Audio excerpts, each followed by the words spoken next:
But we won't, because we can do what we want. Because I believe the little story I have today. One of the things that you can be encouraged by is I don't have a notebook today. So that should be encouraging to you. This is directly from my heart. It's a story that I've wanted all of you to know for some time. So this will not take super long, I don't think, but it's something that I've wanted to share with you for a while, and I think it goes in with what God is doing in our midst today. I guess I'll just put it this way. So we have our bricks. You guys know these are the things we're building our little thing on. Service, the car wash is coming up. Details will still be forthcoming, I promise. Service, community. Hopefully we're experiencing some of that today. Seeking, the most important one in my opinion, and there's really only one left that we're going to look at, and that's worship. I'm going to put it over here. I will admit to you, this is probably not going to have anything to do with what you would think it would have to do with. Actually, I'm sure of it. Anything to do with what you think it would have to do with. We're going to talk a little bit about worship this morning. Because, I don't know, I always thought to me that worship has been in my experience a production. When you say, what is worship, I immediately think of a praise team on a stage singing and everyone raising their hands. And certainly expressing musically and emotionally to God is a form of worship. And we did it here today, and it's powerful. God's used it. He's done something. Whenever I think in my entire history, I did that. Worship was a production. We're going to have the coolest worship west of the Cumberland River, and we're going to do it, and we're going to do it well, and we're going to do it to reach college kids. It's going to be edgy, it's going to be cutting edge, and there's going to be big lights and big drums, and it's going to be impressive, and I did that whole thing, and to my shame, it worked. People came from all over to come and see this new thing, and it was back before it was a thing. And I did that, and that's not what worship is. If we talk about what worship is this morning, hey Eddie! It's none of that. Well, part of that. The only thing that I'm concerned about with worship is that it's genuine. And the only way I think that our expressions of love and gratitude and affection towards God, honoring Him, and all of those things, which is what worship is, the only way it can be authentic is if we have an intimate, real relationship with Him. If we don't have that, it's all just religious exercise. And I think, and again, this is not an accusation, I only know it because I lived it and I did it myself. I think huge portions of the church have a religious relationship with God, but not a personal and intimate one with Him. And for that reason, there are forms of worship. I think if you don't have an intimate personal relationship with God as the foundation of that, I don't know that worship is even possible. Oh, those big musical productions are still possible, and the raising of hands and the singing and the really cool slick things that'll get everyone in your doors, all that's still possible. But if you don't have that deep, intimate, personal, real connection with God, I wonder about it. And again, this is just me. And for Ruthless Trust, I do care, but I'm going to say I don't care. I don't care what worship we actually do technically wise in worship, as long as it is coming out of a heart that is intimately connected to God. If we are intimately connected to Him, if we know how much He loves us, if we have no doubts about that, and we are interacting with Him in a real and genuine and intimate way, genuine worship is going to happen. However we do it, with the music or however we do it, it's going to happen. So the rest of this whole little story today is going to have nothing to do with technical worship. It's going to have to do with intimate, personal connection to God. And that's where I want to share my story with you today. Because I believe if we know and have that personal, deep connection, intimacy with God, worship will naturally flow out of our lives, however it happens. So our final little brick begin today, worship. Now, having said all of that, I want to tell you my entire life I have struggled immensely with believing that God loves me. I mean, theologically, I kind of accepted that God loved me because, as Brendan Manning said, theologically, God has to love you. Rich Mullins said, just because God loves you doesn't make you special. It just means God has no taste. You know, loves everybody. So I never doubted that on a theological level because it's in there. God loves, okay, God is love, all right. But I'm talking about personally, deeply, intimately. little Matthew Sargent on the swing set when he's 7 years old, looking up at the sky. God, do you really love me? Love me. I mean, you might, this. And I have struggled with that immensely. And it wasn't until probably my late 20s and early 30s that God really started uncracking that whole thing with me. And one of the first things that happened, the thing that started the first crack, was in this book by that same guy, Brendan Manning. If you can find anything with his name, Google it, read it, it will bless you no matter what it is. This book called The Wisdom of Accepted Tenderness. In it is a story. You guys have you heard there's this play called The Man from La Mancha. It's a classic. It's actually from a book by I think a guy named Miguel Cervantes or something like that. The Man from La Mancha. It's the and this is going to be awful. Plug your ears if you are easily sensitive or nauseated by out-of-tune singing. You guys have heard the song "Dream the Impossible Dream, Dream the Impossible Dream, Dare to something I don't know the words, but no, the unbearable sorrow." You know that whole thing? That is from the musical The Man from La Mancha by the book from Miguel Cervantes. In this book, he tells a story. It's about Don Quixote. And he's this crazy dude that is a knight. And he falls in love with basically a hooker. And her name is Aldonza. And she hates herself. She has all kinds of shame because of her life and who she is and where she's come from and what she's done. But he doesn't care. He's absolutely head over heels in love with her. And he pursues her relentlessly, loves her unconditionally to the point where it changes her life. She stops being what she is and she gets self-worth and her life is changed by his unconditional love. That is from the story of The Man from La Mancha. Brendan Manning outlines it in this little book. When I don't remember the exact age. Some of the details get fuzzy as I get older. Sometime in my late 20s, don't even ask me how I came across this, but I was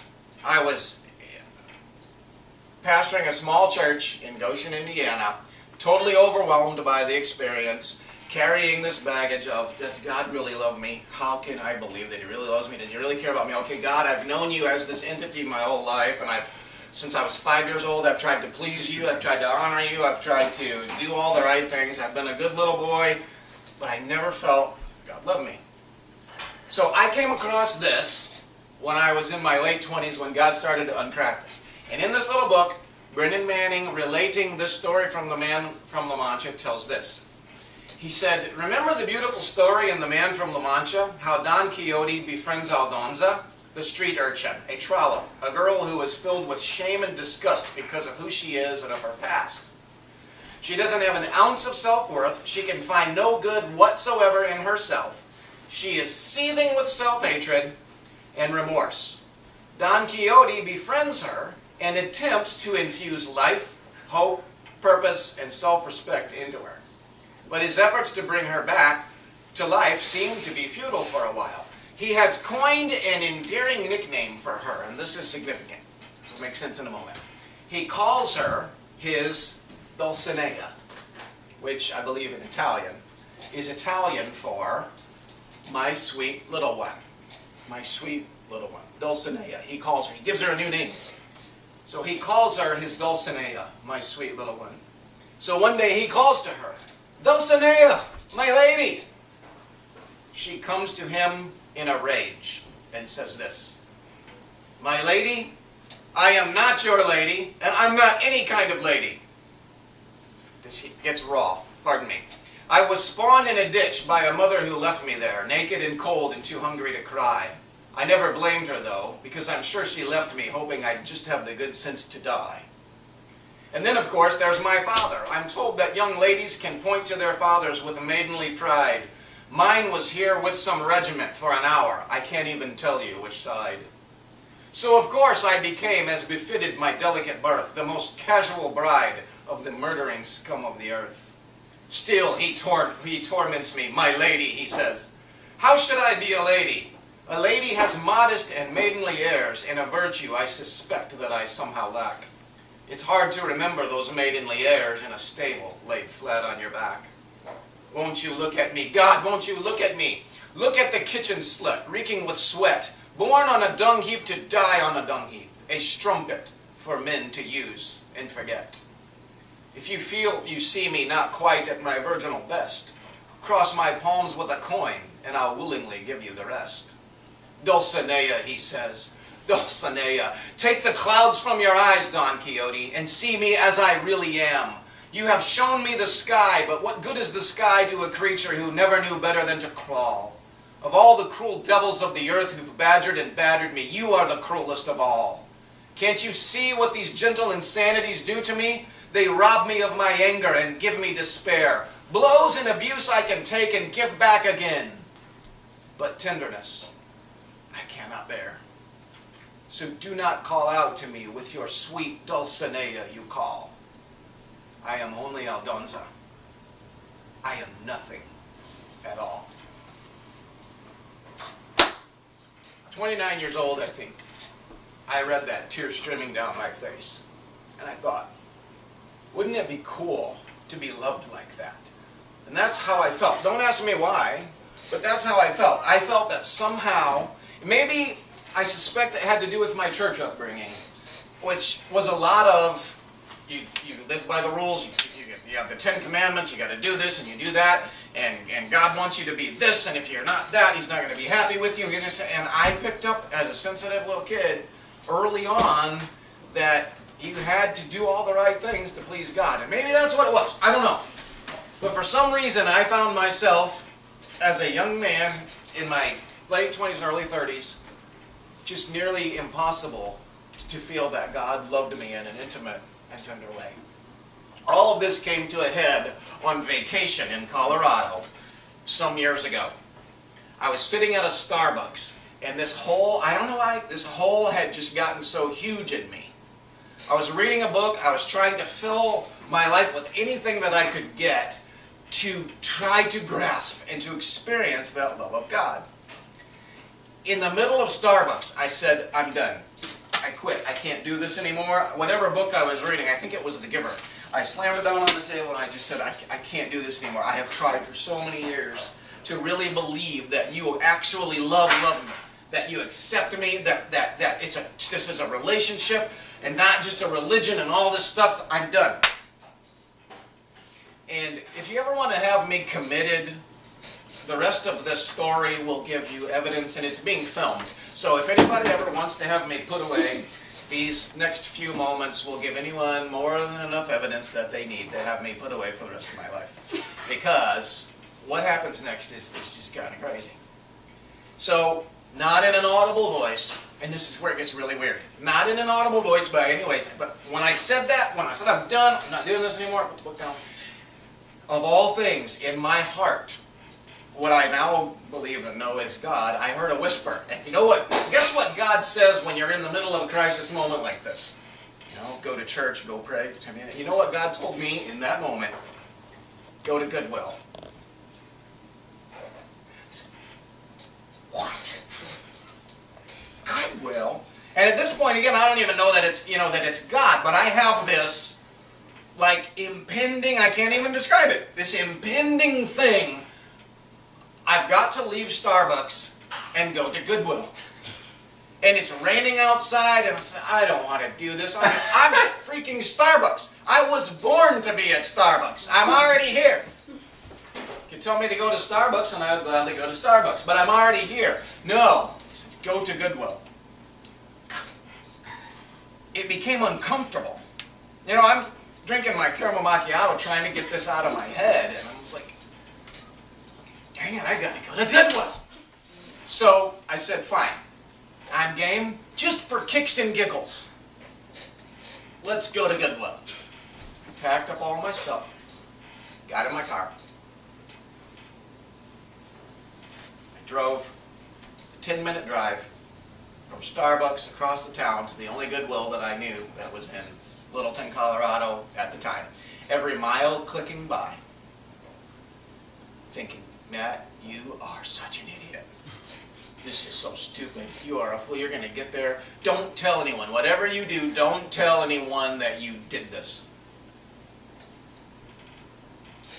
Pull up in the Goodwill parking lot. I go inside.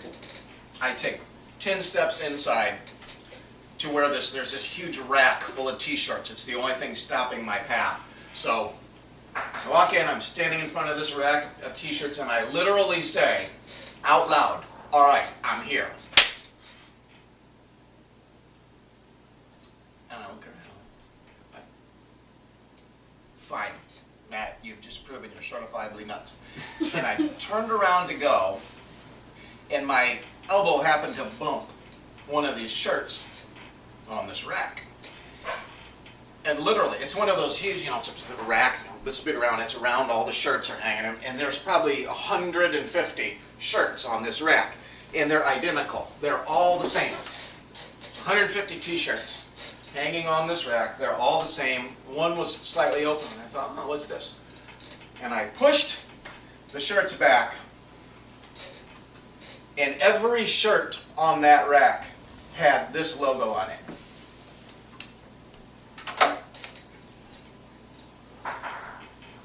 And I said, are you kidding me? Dulcinea? Dulcinea, this story that I've carried with me for years, that story that years ago I sat in my living room crying and said, oh, if only I would hear God say that to me like Don Quixote said to Aldonza. If only I could do that. So I'm standing in Goodwill. Again, nuts, tears come.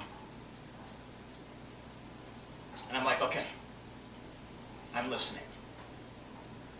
I'm listening. I had a few moments in my car with God. I said, thank you. What are the chances? I read this name in this book. I've carried that story with me for years.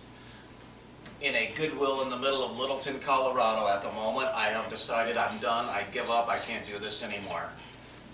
You tell me to go across town. You walk in, center rack, t-shirts, full of this. And if that were the end of the story, that would be like enough for me. If it hadn't happened to me, I wouldn't even believe the rest of the story that I'm about to tell you. Some time passed.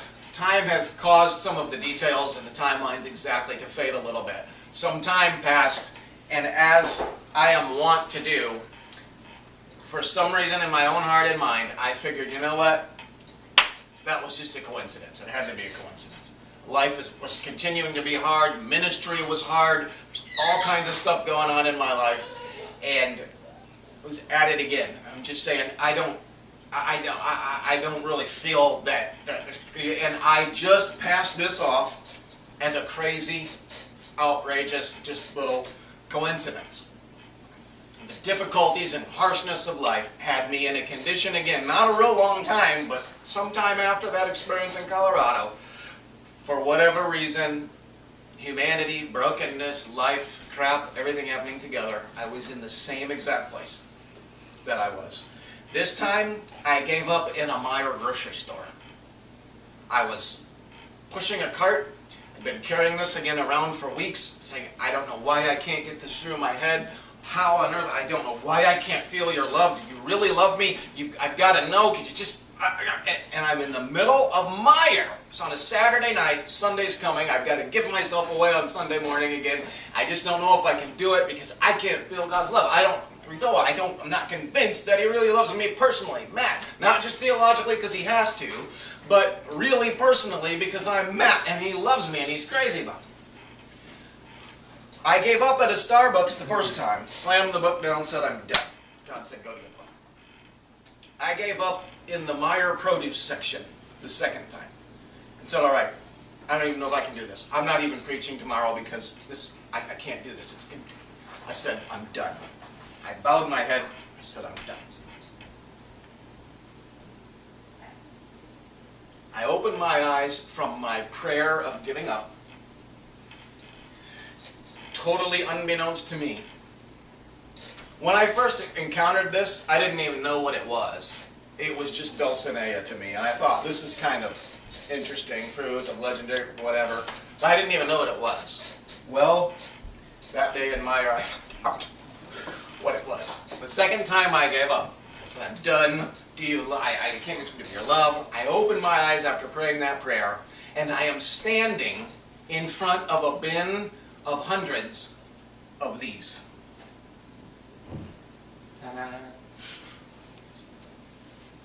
I opened my eyes and literally I'm standing in front of it. A bin full of 100 watermelons, little tiny ones, and each one of them has this sticker on it. Each sticker says Dulcinea, fruit of legendary perfection. It looks something like this.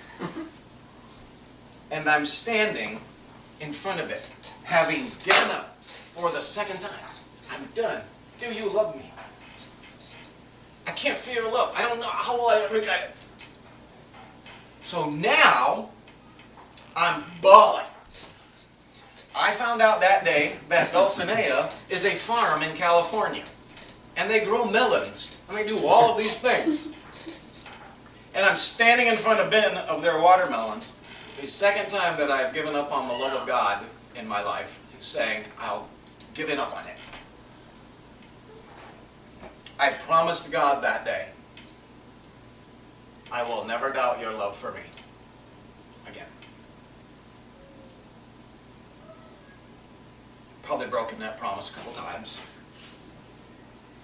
But when you hear and get convinced that God loves you, that you are His sweet little one, no matter what's going on, no matter what you have done, no matter what your past is, no matter what you're struggling with right now, when you get convinced, like I got convinced, that God is crazy about you, that is how He sees you, that He's relentlessly pursuing you because He wants you to know you are His sweet, sweet little one. And all of your objections, I've done this, like Aldonza said to Don Quixote, but I've done this and I've done that, and this is my history, this is my past, this is who I am, this is what I'm doing now. Please think it. Don Quixote didn't care. You are my sweet little one, Aldonza, Dulcinea, no matter what. And don't think for a minute that this is just for Matt, that there's anything special about Matt. There's nothing special about Matt. This is how God sees and feels about each and every one of you. I wasn't open to it until I gave up. It was only when I gave up that I was open to hearing God communicate that to me in some way that I would never forget. This is who you are. This is how I feel about you. Damn it, don't ever stop believing that. You see how I've gone out of my way, Matt, to prove this to you? About 6 months before we left Colorado, I wasn't in that same place. I have tried not to doubt at a core level God's love for me ever again. About 6 months before we left Colorado, it was just intense. Just absolutely intense. Didn't know if we would ever have a home again. Didn't know if there would ever be that. Just life, years ago I was a pastor, I was a full-time, I thought life was going to go this way or this way. Now I'm selling junk on eBay, I'm doing all of this, and all of this, and just life pressing in again. God in supermarkets must have a thing. It's just one final little thing. I wasn't asking for anything that day. There was no crisis moment, but life was just hard. I was unpacking my little cart at King Soopers grocery store, Littleton, Colorado. I was unpacking it, and in the moment of that intensity, I wasn't even seeking it. Stuck to the bottom of the cart after I lifted all of my stuff out was this guy right here. One final time, God wanted to remind me, Matt, this is who you are. This is how I feel about you. I know life is hard right now and you're not asking, you haven't given up, you're not in a crisis, but I'm going to give this one to you because I don't want you to forget. This is who you are. So I peeled that off of my cart. Out of the 350 carts in King Soopers that day, I had to choose the one that had the Dulcinea sticker to the bottom. So I took that off of there and I put it on the first page of my Bible so that if I ever have those doubts again, open this up, look at it, and I can be reminded, this is what God thinks of me. Now I've couched this in the context of worship because our worship of God, I want to flow out of a heart for Him, a genuine love for Him, a genuine affection for Him. But I have learned we will not genuinely love and have affection for anything that we are not convinced has a genuine love and affection for us. And I want each of you here today to know that you are God's sweet little one. That is what He thinks about you, no matter what you think about yourself. That is who you are to Him. That is always what you will be to Him. He communicated that to me through watermelons and t-shirts. Insanity, I know. Probably because of me. I am going to ask as we close today for Him to communicate that to you. If He already hasn't, I'm not assuming that. If you have those doubts and you struggle with that identity the way I did, I know you've got to be set free from that. And whether He uses watermelons and t-shirts or whether He uses any other thing at His disposal, I am going to pray that you get convinced beyond any kind of a doubt that God is absolutely crazy about you. That you are His sweet little ones. To help you remember that today, I have this.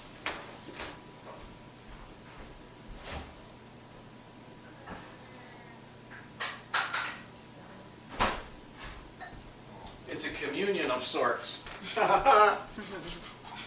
Yes. Let him alone. Yes, we can have watermelon at our communion because we can do what we want, right? It's not really communion. But I don't want you to forget the sweet little one, the Dulcineas. This is not just Matt. This is all of us. And I want you to know that. However God has to communicate that to you, my prayer is going to be that if it hasn't happened, it happens like amazingly soon. Because that changed my whole game. I can look back on my life and say, yeah, that was a game changer, that was a game changer, yeah, that was a game changer. But if there was one overarching game changer, that was the game changer of game changers, it was the day that I realized, you know what, God really does love me. Not just theologically because He has to, because God is love, but because He really, really does, really, really, really love me. And if you doubt that God really, really does, really, really, really love you, for you, that you are His sweet little one, that's got to change. And we are going to pray that it changes. Until then, let's huddle up one more time. Yes. fall on anybody's feet, because that you wouldn't forget either.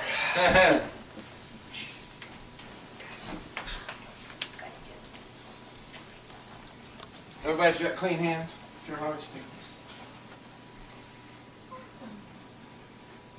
Don't eat it yet. Eat the big one. Eat it together. Get it?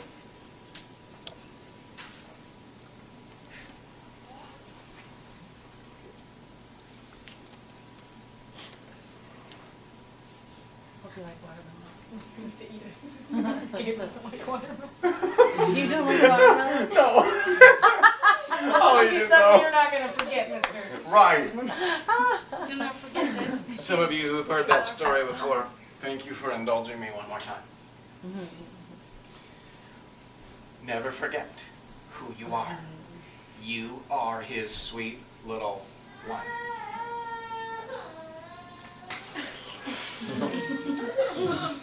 You don't like watermelon? He doesn't like watermelon? I was ready. One more huddle. Jesus, in your name. This is the most fundamental truth that could possibly be of the fundamental truths of our lives. It's the one that absolutely changed every other single truth. The fact that we are adored by you. That you love us, not because you have to, but because you do. You love us because you love us. Not only is it a formal fatherly love, it is a tender, intimate love that is personal and real and affectionate. It is everything that we ever dreamed. And Father, wherever there is doubt here of that today, wherever there is lack of experience of that, wherever there might be in a corner of a heart here this morning that hasn't felt that love from you or believed it, blow those things away. Change those things immediately, because it is the game changer of game changers. I am a living testament of the stubbornness of how long it may take. But Father, you broke that in me. And if you broke it in me, I know you can break it in anybody. In your name, I ask today that every person in this circle knows beyond of a doubt, or will know soon, in an experienced, real way that they feel, they are your sweet little ones. We are your sweet little ones, no matter what. Change the game, Jesus. I ask it in your name. Amen. Bless you guys today. You still have the watermelon? And if you would like more watermelon, by all means, have more watermelon.